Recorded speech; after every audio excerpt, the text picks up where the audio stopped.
दोस्तों, पुलिस अगर चाहे तो अपराधी को पाताल में से भी खोद के निकाल सकती है, लेकिन चाहे तो, अगर न चाहे तो बराबर में बैठे हुए अपराधी को भी पुलिस नहीं निकाल सकती। दोस्तों, ऐसी ही एक कहानी थी सजनी मर्डर केस की। सजनी मर्डर केस जो कि अहमदाबाद में हुआ था, और इस केस में पकड़े गए अपराधी को भी पुलिस से ये पूछना पड़ा था कि ये बताइए आपने मुझे ढूंढा कैसे, क्योंकि उस अपराधी को 15 साल बाद ढूंढा था पुलिस ने। और इसमें उस टाइम के मुख्यमंत्री गुजरात के नरेंद्र मोदी जी ने भी इंटरफेयर किया था। तो दोस्तों, ये कहानी आज की है।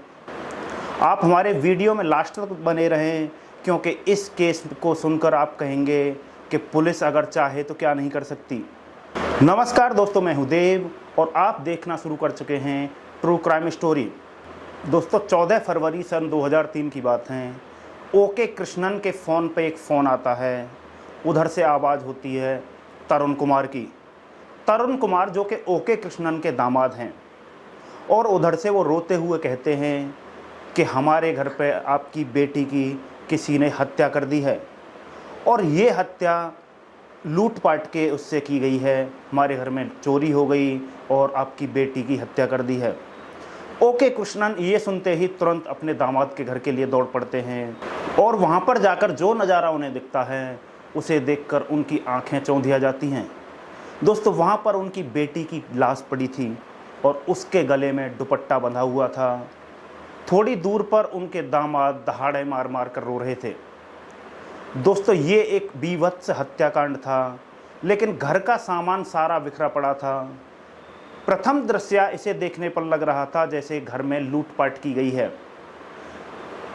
दोस्तों, पुलिस को फ़ोन किया जाता है, पुलिस आती है। पुलिस सजनी के हस्बैंड जो कि तरुण कुमार हैं, उनसे थोड़ा पूछताछ करने की कोशिश करती है, लेकिन वो उस टाइम कुछ बताने की कंडीशन में नहीं थे। दहाड़े मार मार कर रोते हैं, बहुत तेज़। दोस्तों, पुलिस वहाँ पे एक खोजी कुत्ता भी लाई थी, तो वो खोजी कुत्ता तरुण की तरफ ही भौंक रहा था। तो कुछ लोग कह रहे थे कि हो सकता है इस केस में, इस मर्डर में उसके हस्बैंड तरुण का ही नाम हो, लेकिन दोस्तों उस टाइम तरुण कुछ बताने की कंडीशन में नहीं था। पुलिस डेड बॉडी को उठाती है और पोस्टमार्टम के लिए भेज देती है। पुलिस थाने में तरुण को बुलाती है कि अपनी FIR दर्ज कराइए। तो दोस्तों, वहाँ पर भी तरुण कुमार दहाड़े मार मार कर चिल्ला चिल्ला कर रो रहा था, और उसकी हालत ऐसी थी कि किसी पुलिस वाले की हिम्मत नहीं पड़ रही थी उससे कुछ पूछताछ करने की। दोस्तों, पोस्टमार्टम हो जाता है, लेकिन तभी उसकी तरुण की भी तबीयत ख़राब होने लगती है। तरुण की तबीयत ख़राब होती है तो तरुण को भी हॉस्पिटल में एडमिट कराया जाता है, लेकिन दोस्तों अगले ही दिन तरुण भी गायब हो जाता है। अब पुलिस के पास पहले से ही इस केस के मुजरिम को ढूंढने की जिम्मेदारी थी। एक और जिम्मेदारी इसके ऊपर आ जाती है सजनी के हस्बैंड को ढूंढने की। दोस्तों, पुलिस जुगत में लग जाती है, कॉल डिटेल्स निकालती है बहुत सारी, लेकिन अब पुलिस के दिमाग में नज़ारा आने लगा था। उसे लगने लगा था कि कहीं ना कहीं सजनी मर्डर केस में उसके हस्बैंड तरुण का ही हाथ है। तरुण जब गायब हुआ था तो 15 फरवरी 2003 का दिन था। तरुण दोस्तों नहीं मिल रहा है, पुलिस दोनों की खोज में लग रही है, लेकिन अब 2-3 महीने बीतते हैं तो सजनी के पिताजी तरुण के खिलाफ ही उसकी लड़की की हत्या का मुकदमा दर्ज कराते हैं। लेकिन दोस्तों, तरुण कहीं भी नहीं मिल रहा होता है। 2004 आता है, 2005 आता है, फिर 2006 आता है। दोस्तों, 3 साल हो गए, लेकिन सजनी के हत्यारे और सजनी के हस्बैंड का आज तक कोई पता नहीं चलता। फिर दोस्तों, सजनी के पिताजी ओके कृष्णन उस टाइम के मुख्यमंत्री नरेंद्र मोदी जी के पास जाते हैं, और वो उनसे गुहार लगाते हैं कि आप इस केस में कुछ करिए। पुलिस इस केस में कुछ नहीं कर रही है, हमारी लड़की के हत्यारे को ना हमारे दामाद को अभी तक ढूंढ पाई है। दोस्तों, नरेंद्र मोदी गुजरात के आला अधिकारियों को, अहमदाबाद के आला अधिकारियों को बुलाते हैं और इस केस में थोड़ी और मेहनत करने को कहते हैं, और कहते हैं इस केस को दोबारा से खोलिए और मुझे इस लड़की का हत्यारा चाहिए। तो दोस्तों, पुलिस काफ़ी कोशिश करती है। इसमें सजनी के ससुराल वालों के लोगों का लाई डिटेक्टर टेस्ट भी किया जाता है, लेकिन कुछ हाथ नहीं लग रहा था पुलिस के। दोस्तों, नरेंद्र मोदी जी ने इस केस की जांच की जिम्मेदारी तत्कालीन जॉइंट कमिश्नर ए.के. शर्मा को दी थी। ए.के. शर्मा इस केस को दोबारा से उखाड़ते हैं और दोबारा से जांच करते हैं। कम से कम 1000 फ़ोन की कॉल डिटेल्स निकाली जाती है, बहुत सारे लोगों से पूछताछ की जाती है, लेकिन इस केस में उन्हें कुछ हाथ नहीं लगता है। दोस्तों, इस केस में पुलिस इधर उधर पूछताछ कर रही थी, लेकिन कहीं भी कुछ भी कोई क्लू नहीं मिल रहा था आज तक। अब दोस्तों, 2012 में इस केस की जांच डीपी दीनानंदन को दी जाती है। डीपी दीनानंदन इस केस में और मेहनत करते हैं, क्योंकि मुख्यमंत्री का आदेश था। अब दोस्तों, पुलिस वाले इसके जो होम टाउन था, इसकी माँ के घर पे पहुंचते हैं सादा कपड़ों में। मंदसौर में इनकी माताजी रहती थी, वहाँ पे कुछ पुलिस वाले सिविल ड्रेस में पहुंचते हैं और कैसे भी करके वहाँ पे पेइंग गेस्ट के रूप में रहने लगते हैं। अब वहाँ से शुरू होती है पुलिस वालों की जांच पड़ताल। इनके पास जो भी कॉल आता था इनकी माताजी के नंबर पर, उस हर नंबर को ट्रेस किया जा रहा था। लेकिन दोस्तों, 2-4 महीने बीत गए, फिर भी इसमें कुछ पता नहीं चल रहा। कोई नंबर पे कुछ शक नहीं जा रहा था, हर नंबर की जांच कर रहे थे। तभी दोस्तों, इनके यहाँ एक कॉल आता है एक लैंडलाइन नंबर से, और वो landline number Oracle India private limited के नाम पर रजिस्टर्ड था। इस नंबर को देखकर दोस्तों, पुलिस वाले भौचक्के के रह जाते हैं कि यहाँ से इनका कौन है। तभी मंदसौर में इनके पड़ोसी हैं, जो तरुण के पड़ोसी हैं, वो बताते हैं कि इनके 2 बेटे हैं, एक केरला में रहते हैं और एक कोई बेंगलोर में रहते हैं। तो केरला तो ये अनम्मा जाती रहती थी, लेकिन ये बेंगलोर क्यों जाती हैं, किसके पास जाती हैं, पुलिस को ये पता नहीं था। दोस्तों, उस नंबर को ट्रेस किया जाता है जो लैंडलाइन नंबर से फ़ोन आया था।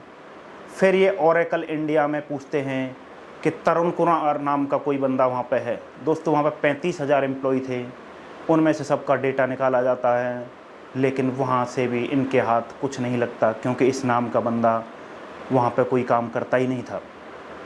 अब दोस्तों, पुलिस की हालत ख़राब होती है। पुलिस इसकी माँ से पूछती है कि ये कौन है। वो कहती है पता नहीं किसका है, कोई कंपनी नंबर होगा। उसके बाद दोस्तों, पुलिस जो है बेंगलोर स्थित ओरेकल कंपनी के ऑफिस पहुंच जाती है और वहाँ के गार्ड को, वहाँ के कर्मचारियों को उस बंदे की फ़ोटो दिखाकर पूछते हैं कि क्या आपके यहाँ पर ये बंदा काम करता है। तभी एक बंदा कहता है कि हाँ, ये नाम तो नहीं है, लेकिन इस शक्ल का बंदा, ऐसे ही फेस का बंदा हमारी ऑफिस में एक काम करता है। तो वो उसकी डिटेल निकालते हैं और उसके बाद शुरू होता है खेल। उसके बाद क्या होता है दोस्तों, पुलिस सोचती है कि हम वर्दी में जाएंगे तो वो पहचान जाएगा। तभी एक बंदा सिविल वर्दी में उस बंदे के पास में जाता है जो कि ओरेकल कंपनी में बैठा हुआ था, और उससे डायरेक्ट ही जाके कहता है, और तरुण कुमार जी कैसे हैं, हाथ आगे बढ़ाते हुए। तरुण ऐसे देखता है और वो एकदम भौचक्का रह जाता है, क्योंकि पिछले 15 साल में उसने ये नाम किसी के मुंह से नहीं सुना था दोस्तों। लेकिन पुलिस वाला तभी समझ जाता है कि हाँ, यही तरुण कुमार है, क्योंकि उसने मुड़ के देख लिया था। दोस्तों, पुलिस कहती है कि तरुण कुमार, अब तुम्हारा खेल ख़त्म हो गया है और अब तुम्हें हम अरेस्ट करना पड़ेगा। वो अपने बाकी साथियों से ऑफिस के बाहर जो खड़े थे उन्हें फ़ोन करता है, और पुलिस दोस्तों अक्टूबर 2018 में तरुण कुमार को अरेस्ट कर लेती है।